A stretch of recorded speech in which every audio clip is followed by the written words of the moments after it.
Hola a todos, a todas, buenas tardes. Pues como podéis imaginaros, que tengo que estar emocionado, porque el sitio, pues a mí personalmente, igual que a todos, es un sitio que nos trae buenos recuerdos, sensaciones, sentimientos encontrados muchas veces. Aquí hemos venido a bautizar, pero hemos venido pues a despedir también a gente a la que tanto pues, queríamos. Y es un sitio especial. Yo nunca he estado en un sitio así para un acto de esta entidad.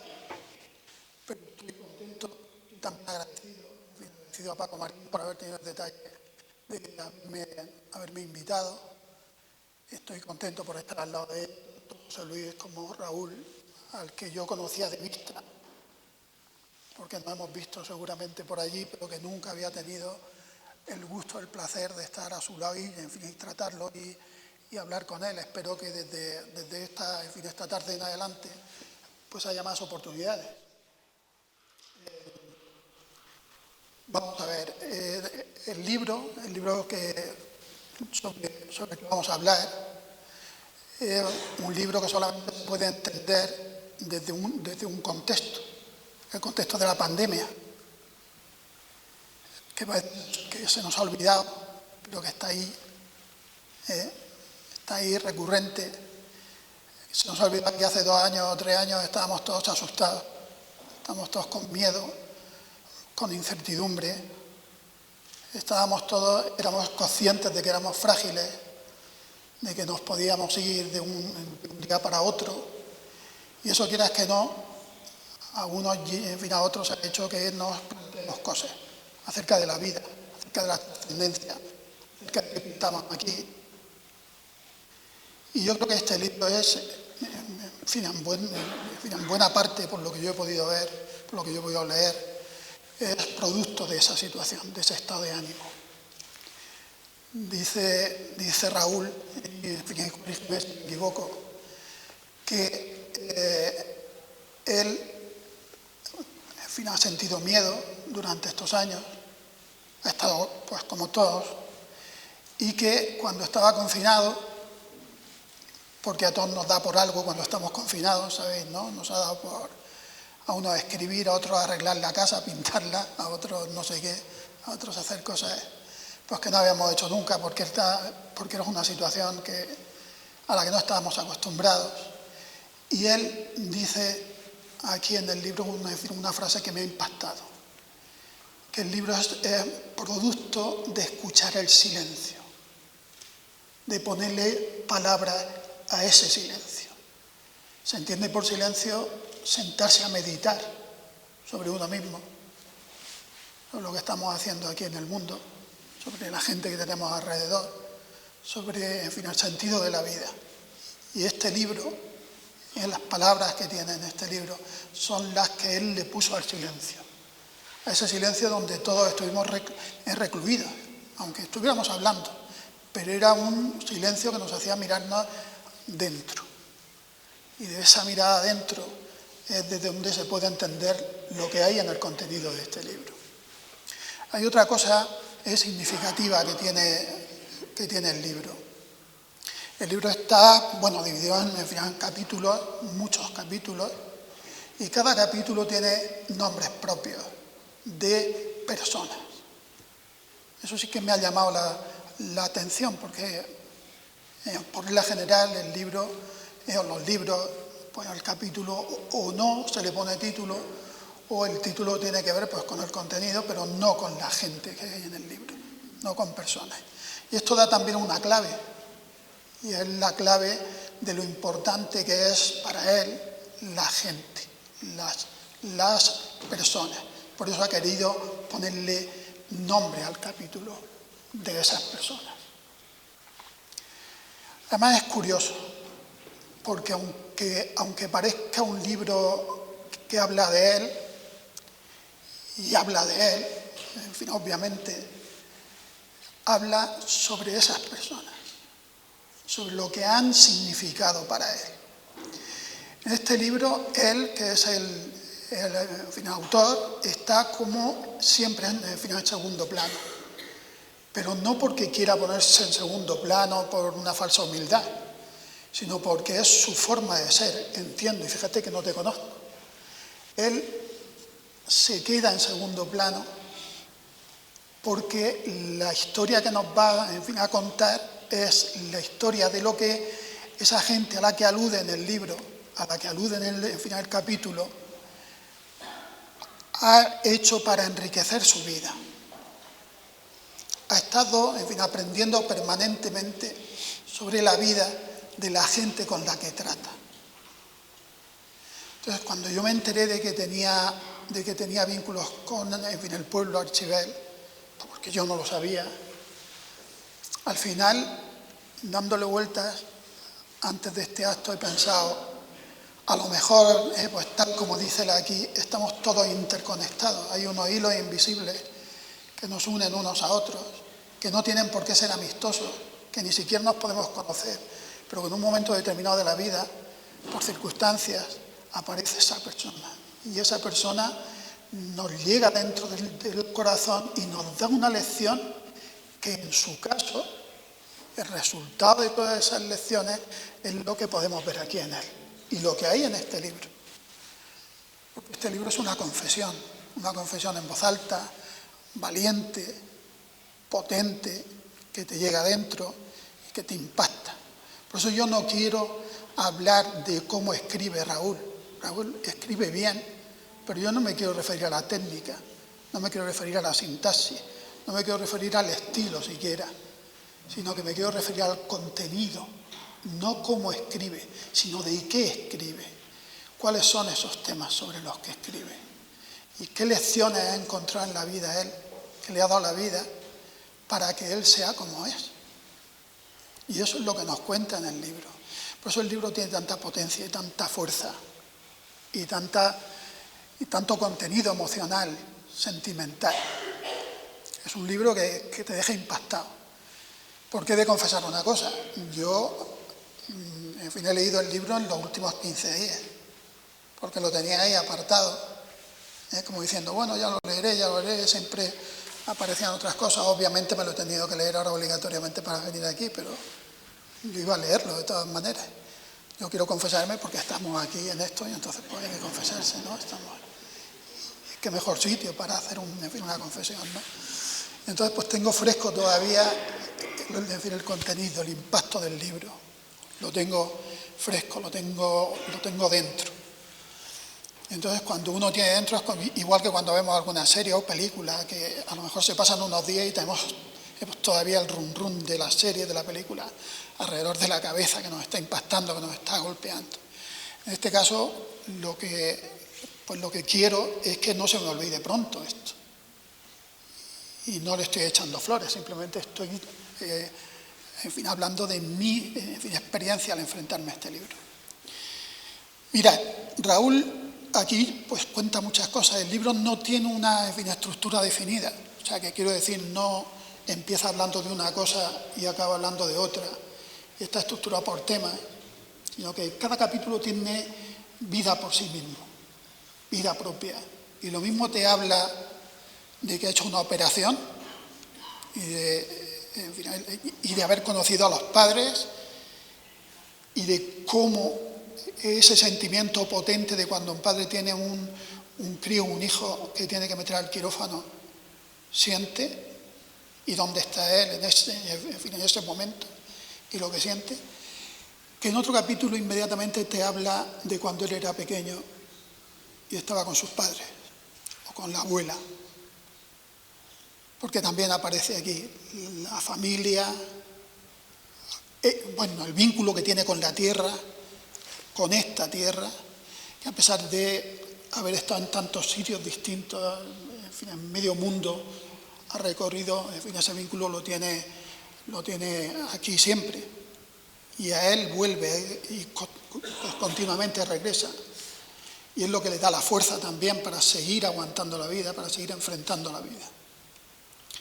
La familia, los amigos, la infancia, los estudios, cómo se ha ido haciendo médico, cómo también el hecho de haber sido médico y de estar donde está es fruto de combinaciones y casualidades que tiene la vida, que no siempre uno cuando piensa ser algo al final lo es, sino que se cruza por en medio de su camino alguna otra circunstancia, alguna otra persona, algún otro hecho sobre el que no tenemos control, que es lo que le lleva a ser o lo que le lleva a estar donde está ahora.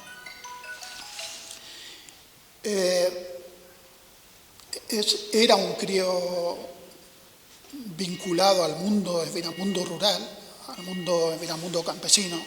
A través de eso nos habla de sus padres, de sus hermanos, del aprendizaje que tuvo, de lo duro que es enfrentarse todos los años con la agricultura, con la incertidumbre de no saber si se tiene cosecha o no se tiene cosecha, con los animales, el pastoreo, que eso marca a la gente, nos ha marcado. Nosotros somos en parte lo que nuestra infancia fue, y de eso nadie se puede desligar, y él lo lleva a mucha honra, y él dice que eso es lo que le ha hecho ser lo que es. Luego nos habla de su juventud, nos habla de pues, cuestiones que todo el mundo hemos pasado, de la adolescencia, de alguna que otra anécdota simpática, pero de todo eso extrae enseñanza. Y esa enseñanza es la que vuelca aquí, es la que nos quiere comunicar con el libro. A través también de la experiencia, pues como he dicho, de sus compañeros médicos, de pacientes. Yo me quedo sorprendidísimo, mirad, perdonadme, pero incluso me llego a emocionar por estar al lado de alguien que siempre está tan cerca en ese hilo tan fino que separa la vida de la muerte. Y de cómo, qué entereza pues tiene que tener al final alguien para estar en ese sitio tan complicado, con tanta responsabilidad además, y no desmoronarse, aunque luego pues confiesa que sí.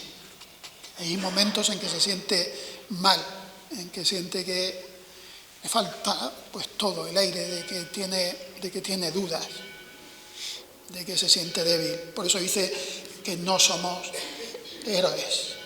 Pero ¿y qué falta? Hace falta ser héroe. El héroe no tiene ningún tipo de mérito, porque sabéis todos que los héroes nacen con un superpoder y por lo tanto lo que hacen viene de ese superpoder. Pero la gente normal y corriente, en su caso un profesional cualificado, eso sí que tiene mérito, sin tener un superpoder, sacar adelante lo que él hace.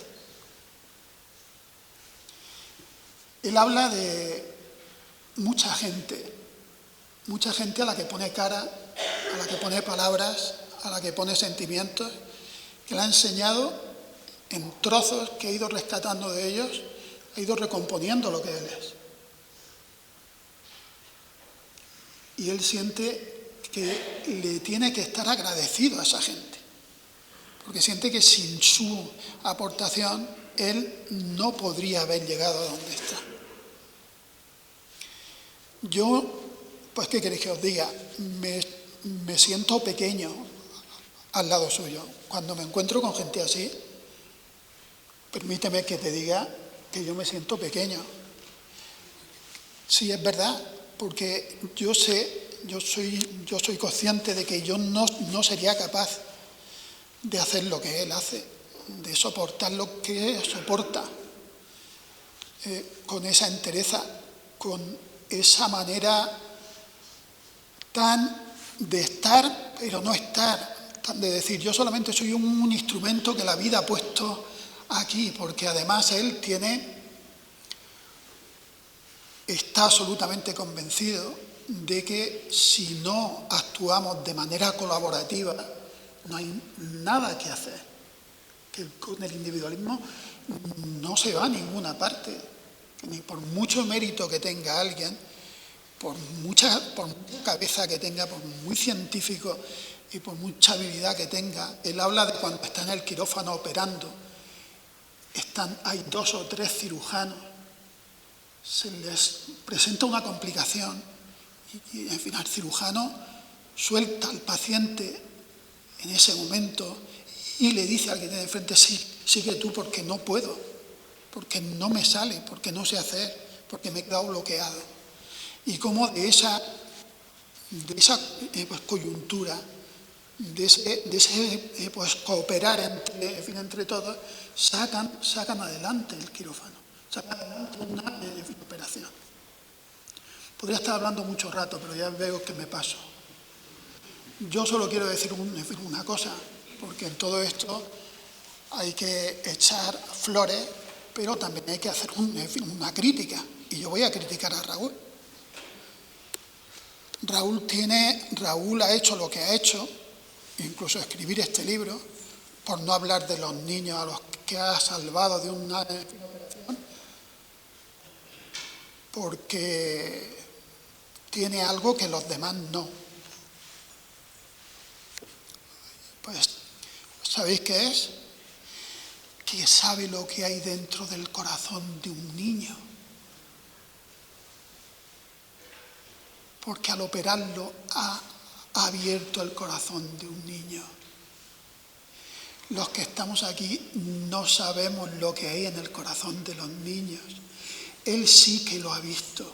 Y eso es una ventaja. Que ya que los que estamos aquí pudiéramos algún día asomarnos con la misma limpieza de la mirada que él tiene para saber lo que hay dentro del corazón de un niño. Eso tiene que ser alucinante. Y a mí me gustaría estar en su piel, en su mente, en su cerebro, en su alma, cuando él mira lo que hay dentro del corazón de un crío con 6 meses, con unos días, que tiene una cardiopatía y que no sabe si se le va a ir o no, que los padres están en la puerta esperando verlo salir a él para que les dé esperanza. Y esperanza es lo que nos da él en este libro. Si alguien quiere saber qué es la esperanza, si quiere sentirlo desde cerca, que lea el libro, porque el libro es esperanza. En el libro se nos dice: mirad, no somos héroes, somos gente normal y corriente, que nos vamos a morir, que vamos a enfermar, que somos débiles, pero hay que tener esperanza. Y otra cosa que me da mucha envidia de él es su fe. Él en este libro habla de la fe, de cómo llegó a la fe y de cómo esa fe no se queda solo en una fe, digamos, de postureo, como se dice ahora, que es una fe que lo lleva al compromiso. Por eso tiene empatía, porque no se queda solamente en ponerse en lugar del que sufre, del que padece, sino que lo lleva a comprometerse, porque Raúl, aparte de estar en el hospital, está también en otras asociaciones que están ayudando a inmigrantes, a gente que está en una situación complicada.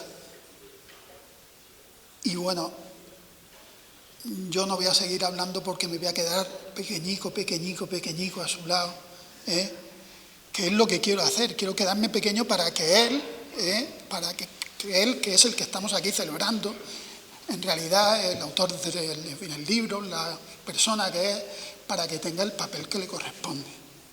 Así que yo solamente quiero felicitaros las Pascuas y agradeceros que estéis aquí.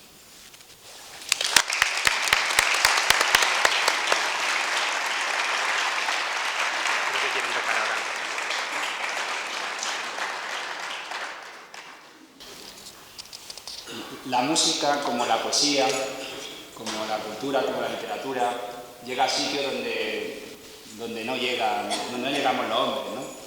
Y por eso traemos aquí la música. Muchas gracias por venir. Y adelante.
Bueno, preciosa música.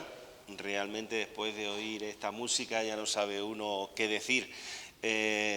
Yo voy a intentar ser muy breve y sobre todo voy a intentar darle la palabra a Raúl, que creo que tiene mucho que contar. A Raúl lo conozco desde hace ya 20 años, cuando estaba yo en Almería, en una parroquia de gitanos que se llama Los Almendricos, y él vino precisamente pues buscando un grupo de referencia para hablar de Dios, para buscar a Dios. Desde entonces hemos hablado mucho de lo divino y de lo humano.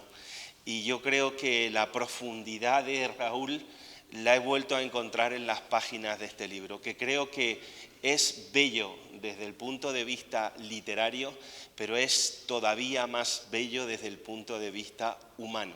Es de una enorme sensibilidad. Yo creo que hoy casi debería de bastar con un titular, como le hicieron a Lola Flores cuando fue a Estados Unidos, que dijeron: no canta ni baila, no se la pierdan.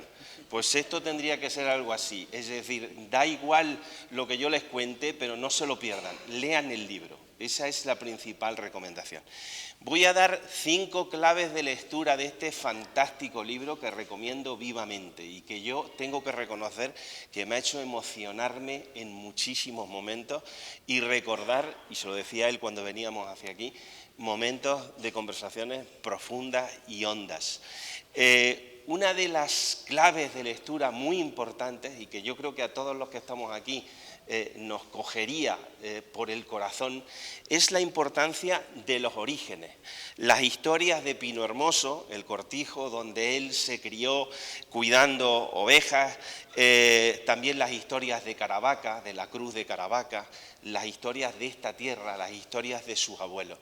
Y yo quiero que nos cuentes aquí ahora la historia de tu abuelo José María el Talabartero y la historia de tu abuelo Diego, porque creo que esas dos historias tienen que ver con lo que tú eres ahora, un médico que repara corazones y malformaciones del corazón. Cuéntanos algo, si no te importa, de esos dos abuelos que tienen mucho que ver además con este pueblo. Sí, gracias, José Luis. Primero dar las gracias a todos vosotros, al pueblo de Archiver. Gracias, Pedro Antonio. Y no es casualidad que estemos aquí en Archiver despidiendo el libro, porque más que una presentación es una despedida. Yo el último acto que quería hacer del libro lo quería hacer en Archiver. Ya me llamó vuestro pedáneo, Javi, y me dijo este verano, a Archiver tienes que ir, ¿eh? Archiver es una pedanía muy importante, me lo dijo así. Y digo, Javi, tranquilo, que Archiver la llevamos muy dentro, y además se lo dije, digo, mi abuelo está enterrado en Archiver. Y cuando planteamos cuál era el último acto, y lo estábamos pensando, Mauricio, el padre, que aquí te agradezco mucho, me llama y me dice, ¿tú presentarías el libro en la iglesia? Y yo en la iglesia de Archiver, encantadísimo. Y no existen las casualidades, todo se da por algo, y estamos aquí. Muchas gracias a todos vosotros. Y yo soy lo que soy, no porque sepa cómo es el corazón de un niño, que la vida me ha puesto ahí, no tiene más mérito, sino por todos vosotros y también por todos los que nos precedieron. Tenemos aquí a Juan, tenemos aquí al hijo del Barja, Salva, que es familia mía, tengo aquí muchos primos y tengo los Críspulos. Y mi bisabuelo no se llamaba Críspulo, pero le decían Críspulo, ¿verdad, Jorge? Se llamaba Antonio, pero eran los Críspulos. Los nombres son importantes.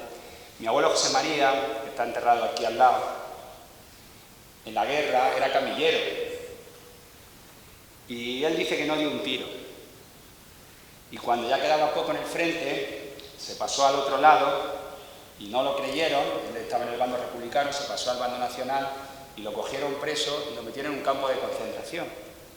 Y la condesa de Reparaz, que he vivido una historia de dolor importante, fue la que me vio para sacarlo.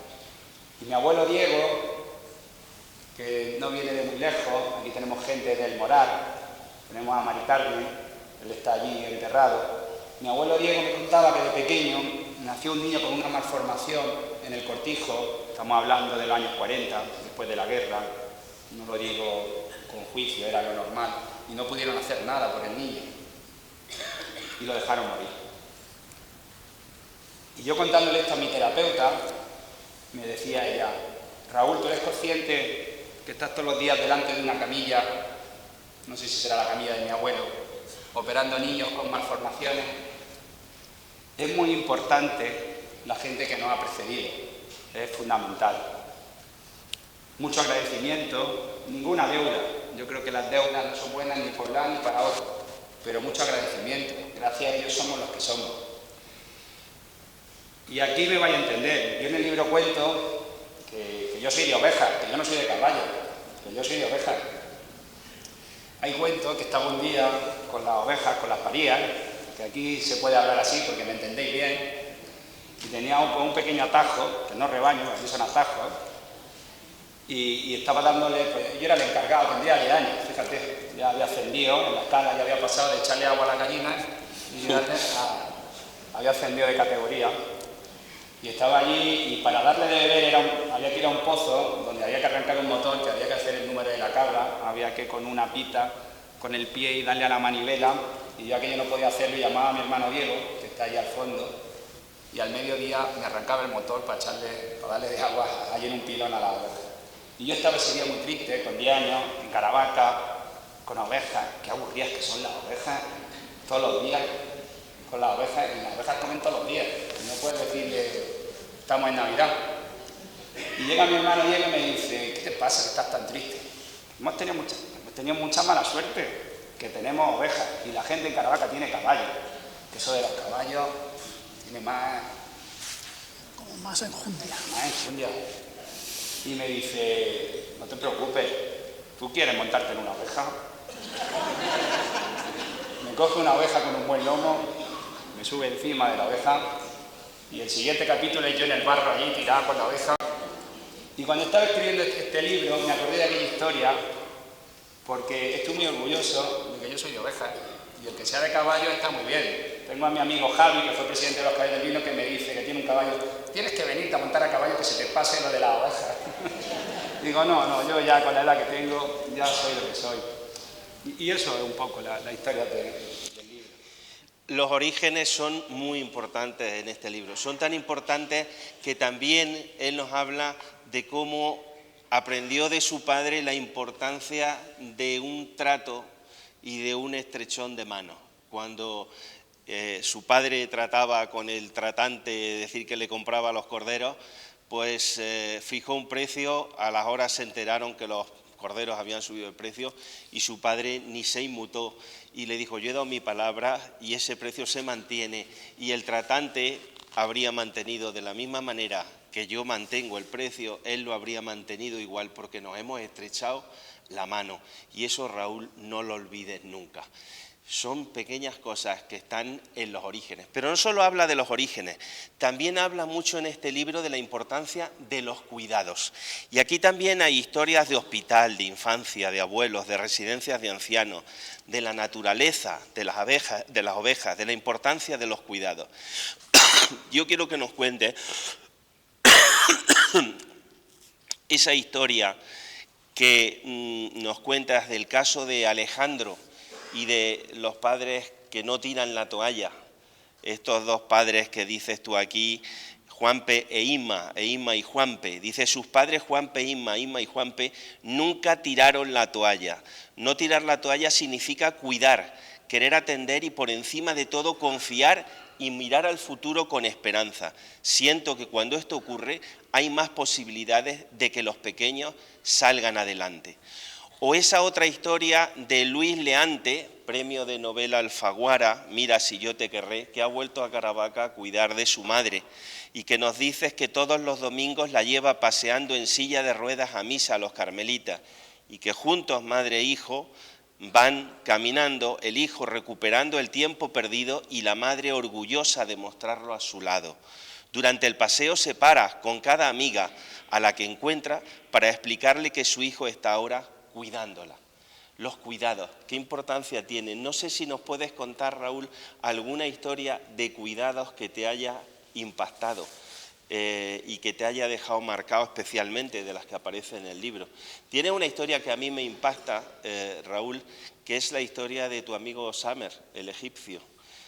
A mí me sorprende por todo lo que haces para tratar de ayudar a este amigo que tiene un problema serio de pulmón. No sé si nos quieres contar esa otra historia de cuidado que tanto marca en el libro. Sí, estamos aquí en un lugar sagrado y yo creo que son historias sagradas. La medicina no está siempre para curar, de hecho cura pocas veces, pero casi siempre puede acompañar. Esto para mí ha sido un descubrimiento. Y dentro de esa historia sagrada, pues te voy a contar la historia, pues por ejemplo, de Amanda. Tenemos aquí a Lucy, tenemos aquí a Ángel, y son historias, los nombres son muy importantes, y nombrar a las personas son muy importantes, porque se nos hacen presentes. Y uno de los objetivos de este libro es hacer inmortal todos esos nombres. Alejandro, que va por ahí con su carrito, es nuestro niño Jesús. Es así. Hace poco estaba en el Instituto de Caravaca, que estuvieron leyendo los profesores el libro, y cuando terminé, se me acercó una chiquita, tendría como 15 o 16 años, Celia se llama ella. Y me dice, llorando, pero llorando de alegría, de emoción, no era un llanto de tristeza.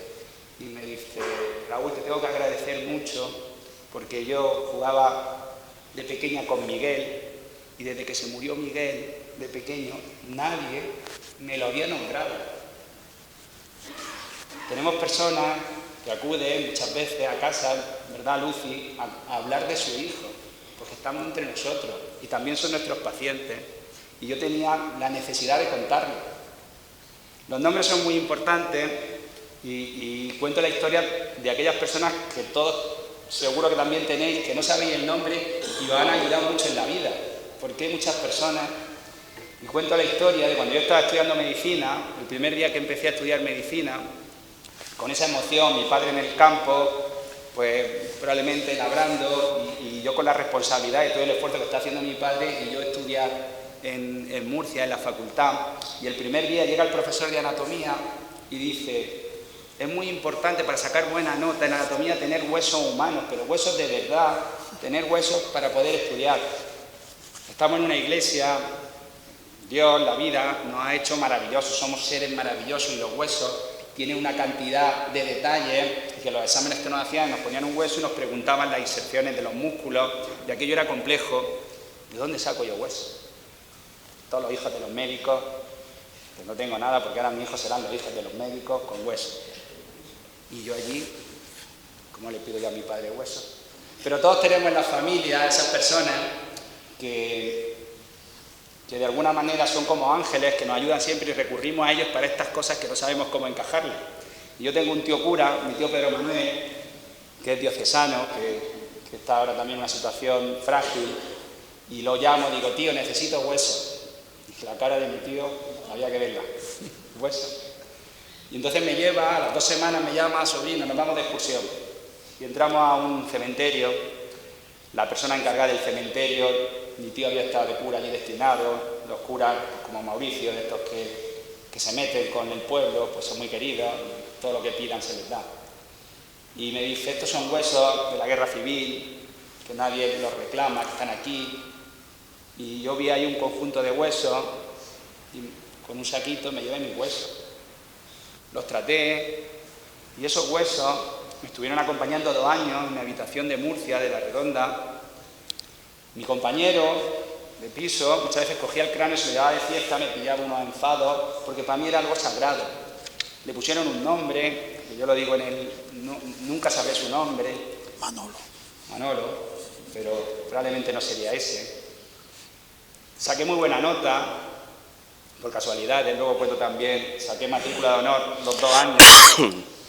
Y cuando estaba recordando todo esto, me acordé de esta persona que sus familiares no han podido honrarlo como yo puedo honrar a mi abuelo, no han podido rezarlo, y que tanto me ayudó de alguna manera. Y también me sirvió para unir 2 mundos. Mi padre, más vinculado al ala conservadora, probablemente esta persona más vinculada a un ala republicana, etcétera, no lo sabemos. Pero unir esos 2 mundos para mí era muy importante. Y conté esta historia. Hace poco iba con la hija de Casiana, con Mari Carmen, que está aquí, ayer, y me llamaron porque una chica que se llama Adelina, que tiene una distrofia muscular, lleva 7 años en su casa que no puede salir. Esto no es un relato del libro, esto es un relato de ayer, donde escribe un libro precioso de poesía, que luego leeré una poesía para terminar. Y esos son los protagonistas del libro. Yo cuento mi vida, cuento mi historia, porque si tú desnudas al otro te tienes que desnudar tú. Es así, si no, como que se bloquea algo. Pero la parte mía del libro, de verdad, no lo digo por falsa modestia, es lo menos importante. Lo importante son esos nombres, esas historias que cuento aquí. Y yo quería públicamente agradeceros a algunos de vosotros, pero en especial a vosotros, Lucy, Ángel. Ya sé que me habéis dicho que no lo haga, lo sé, pero no puedo pasar esta oportunidad, no existen las casualidades, y que vosotros estéis presentes en este, que será el último acto como presentación público del libro, pues yo os quiero pediros a todos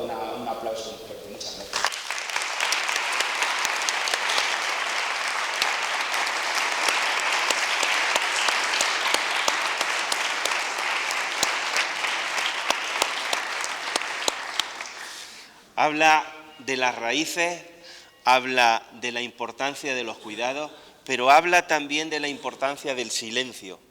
Y realmente impacta, porque es verdad que Raúl necesita hacer silencio para que broten estas palabras que son palabras de sabiduría y de humanidad.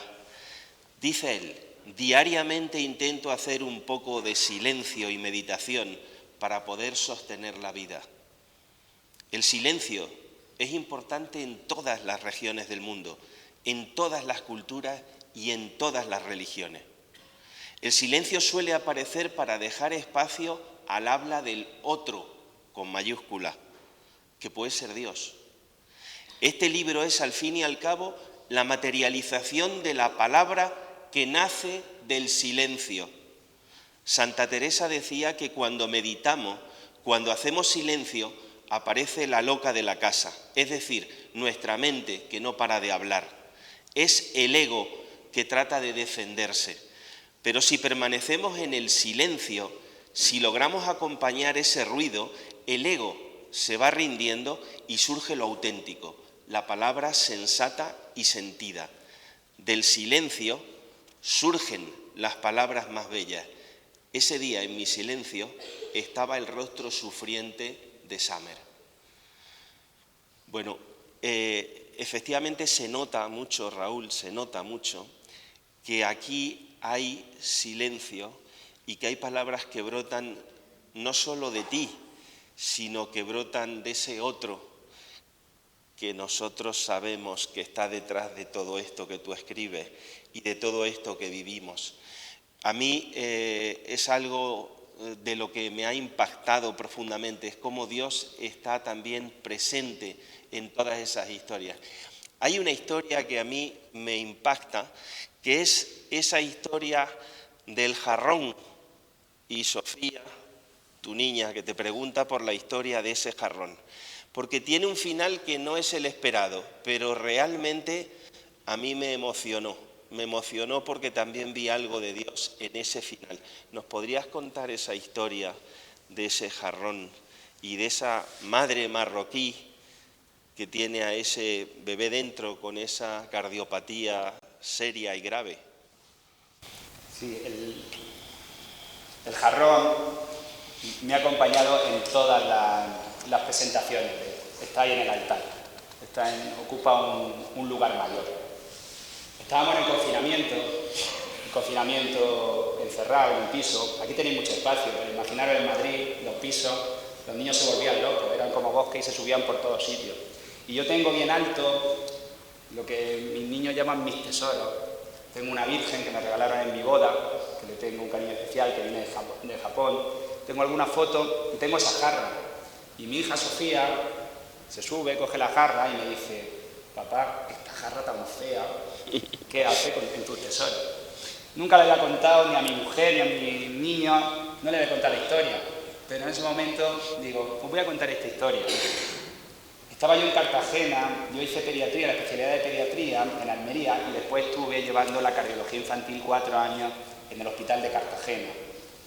Y cuando estaba en la consulta, me vienen los tetras, los ginecólogos, y me dicen que tiene una gestante, una mujer marroquí que apenas habla español, Rachida, es el nombre de ella, que está embarazada con una cardiopatía, el bebé, una cardiopatía muy compleja, y a ver si podía definir la cardiopatía.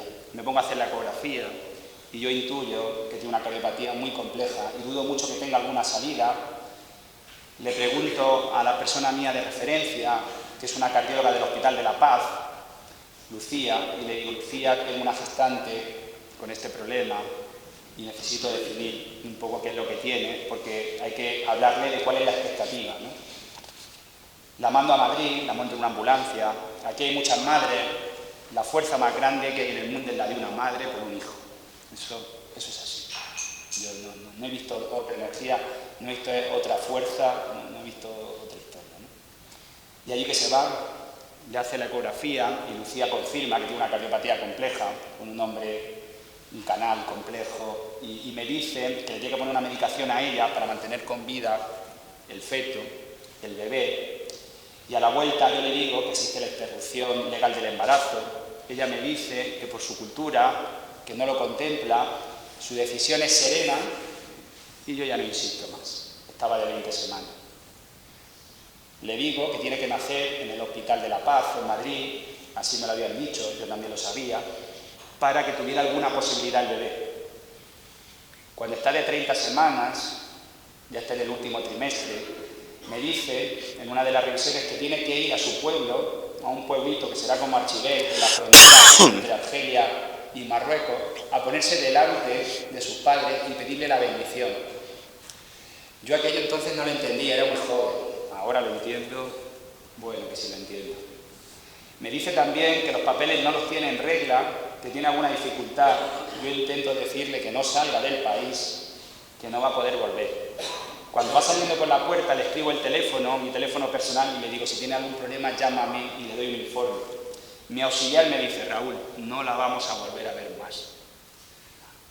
Yo en esa semana había hecho el MIR por segunda vez, había aprobado cirugía cardíaca en el Hospital de la Paz, estaba ya preparando mi salida de Cartagena y estaba por la tarde en el hospital y me llaman, un teléfono desconocido, me dice, soy un policía de la frontera con Melilla y tenemos aquí un informe de un tal Raúl Sánchez y una mujer visiblemente embarazada que no tiene los papeles en regla, pero me dice que tiene que pasar a España.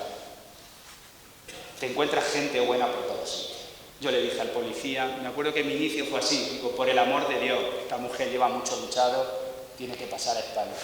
El hombre muy amablemente me cuelga y el siguiente episodio es Rachida entrando por mi consulta a los 2 días con esa jarra envuelta en papel de cartón donde sirven los churros y me da la jarra y me dice, esto lo hacen en mi pueblo. Y yo le digo, la madre que te parió. Ella se traslada a Madrid ya para ponerse de parto, yo me traslado a Madrid para empezar mi especialidad de cirugía cardíaca y una mañana me llama Lucía, mi compañera cardióloga, y me dice, Rachida ha dado a luz a su niño, Malí es el nombre que le ha puesto. El significado de Malí en su idioma es aquel niño que tiene un rostro bello, pero también me dice que los que ahora eran mis compañeros, los cirujanos, han evaluado el caso y no se puede hacer nada. Cuando termino ese día, la consulta, me voy a su habitación y la imagen que me encuentro es la imagen de Rachida con su niño, Malí, en brazos, ya muerto. Ella me mira, no me dice nada, pero yo siempre he pensado, tengo la certeza, que ella me decía, hemos hecho lo que teníamos que hacer. Es una historia que puede parecer triste, pero no, no lo es. Cuando hacemos lo que tenemos que hacer, estamos en paz. Este libro intenta hablar de esas cosas que nos unen, que son mucho más. Es mucho más que lo que nos separa, es mucho más. En esa historia termina diciendo Raúl algo que a mí me emocionó, me sacó las lágrimas. Mi madre murió hace 3 años, va a ser en enero, con ya 90 años, después de 12 años de Alzheimer, y yo realmente no tengo palabras de agradecimiento a mi madre como me imagino que la mayoría o todos los que estamos aquí. Raúl dice que ese niño se murió viendo el rostro de su madre. Parece que ya eso le da sentido a una vida, ¿no? Pero eso brota del silencio. Eso brota del silencio, esa palabra sentida, honda, en donde uno, médico, ante un aparente fracaso técnico, sin embargo siente que aquello finalmente ha podido tener sentido, porque ese niño ha visto el rostro de su madre.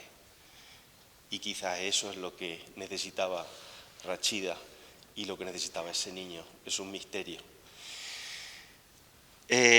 Raúl habla también en su libro de la importancia de los amigos, habla de la historia de Karim, un camerunés que terminó siendo su hermano, al que acogió Raúl en su casa 5 años tras una experiencia de explotación en una casa de dinero de barrio rico de Madrid, y que llevó a su padre, al padre de Raúl, a pensar que su hijo se había metido en alguna secta y que por eso hacía estas cosas tan raras, de meter gente rara en su casa o de casarse con Erika, una estadounidense, pudiendo casarse con una de Caravaca o de aquí del Terruño, ¿no? Entonces, la importancia de los amigos. Él dice, Karim es mi hermano, Karim ya es mi hermano. La importancia de la amistad.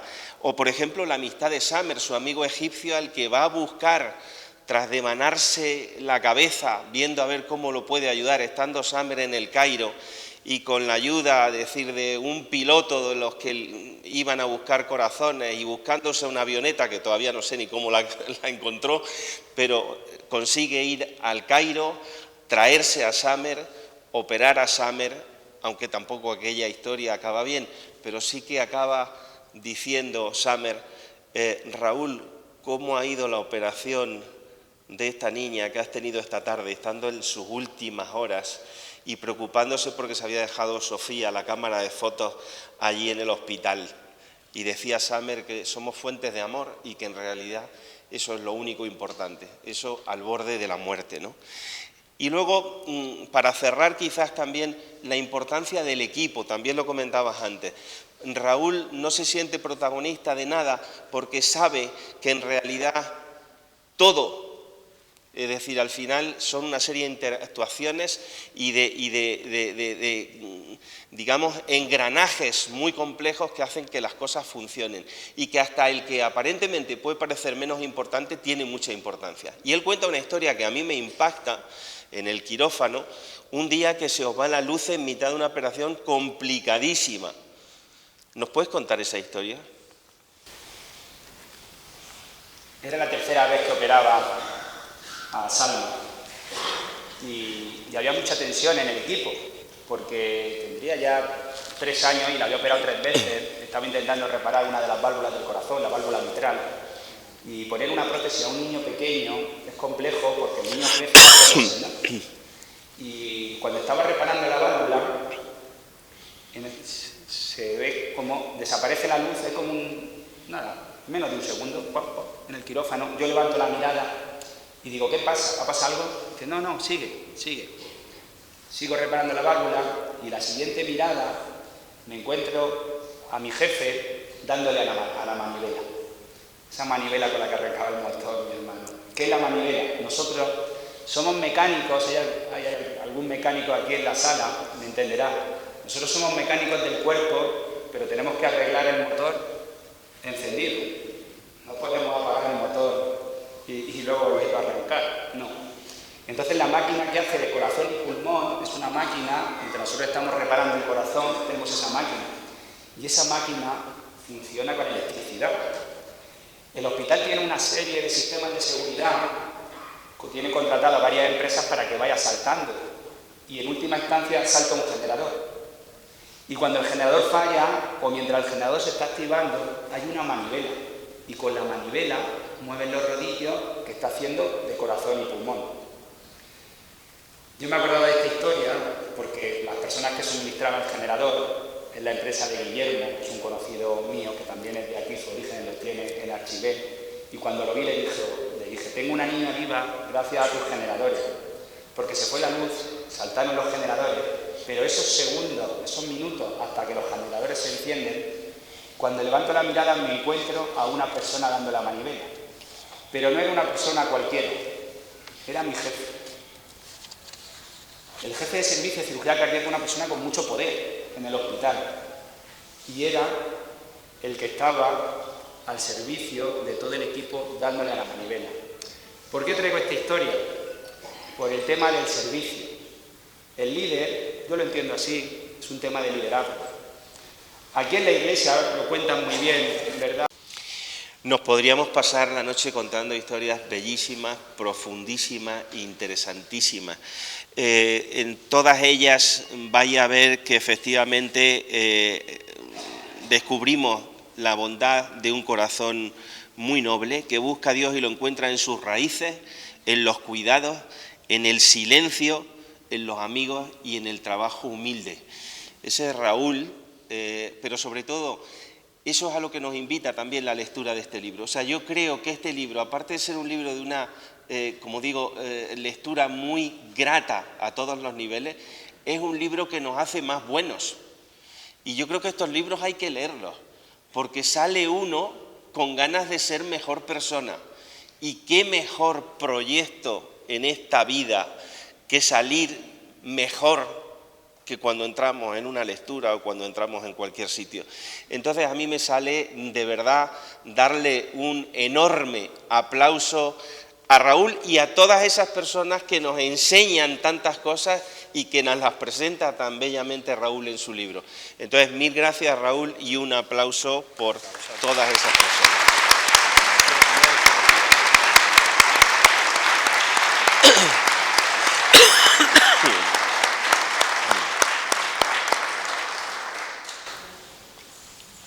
Hace poco me presentaron a Miguel. Miguel es un chaval de Caravaca que lo habían operado 3 veces, lo había operado Ramón Arcas, un ilustre cirujano de Murcia. Y esta historia de Miguel es curiosa porque yo no lo había visto nunca a Miguel por las calles de Caravaca y una vez que me lo presentaron me lo encontraba por todos sitios. Miguel sí que estaba ahí, era yo que no lo veía. Es un tipo discreto. ¿Por qué lo digo? Porque hay nombres, hay personas que están ahí, que están deseando y que nos pueden aportar mucho. Y hay muchos Migueles por el mundo. Yo quiero traer el nombre de Casiana, que es la persona que llena el moral, ¿verdad? Tanto aportaba, son nombres que son los que tenían que estar, los homenajes, los premios, tenían que ser para estos nombres. Y otra de esas personas es Adelina, que hablaba de ella. Yo la quiero sacar de su habitación, ella es guapísima. Mirad qué ojo, es impactante. Y quiero terminar con este poema suyo y después lo que no se celebra no existe. Entonces os invito a todos, que aquí nuestro querido editor nos invita a unos dulces, Paco Marín, os invito a todos a quedaros, a escuchar la música de la cuadrilla. Digo Pepe, pero digo el nombre de cada uno de vosotros. Vale, gracias por estar aquí, porque lo que no se celebra no existe y sin vosotros no tendría sentido estar aquí. Gracias de corazón. Y con este poema quiero terminar y después nos vamos de verdad a celebrar, porque es un libro que te saca la sonrisa y que te ríe y que muchas veces te ves llorando, pero de verdad que no es de tristeza. Yo cuando entré a la casa de Lucia ayer y me encontré la foto de Amanda tan guapa y liándola, porque aquí ya está liándola, ya lo sabes tú, que está liándola. Pues eso. Pues con este poema que nos regala Adelina, terminamos. Qué bonito es querer. Qué bonito poder decir te quiero sin miedo. A tu familia, amigos o a esa persona especial. Qué bonito poder decirlo sin temor. Por si ese trozo de alma que lo acompaña no vuelve a ti y te quedas un poco más vacío. Pero si ese te quiero es verdadero, ese trozo de alma ya no es tuyo, no te pertenece. Y es de valientes liberarlo de la jaula y soltarlo, para que huele a su nuevo poder. Pues aquí soltamos el libro y muchas gracias.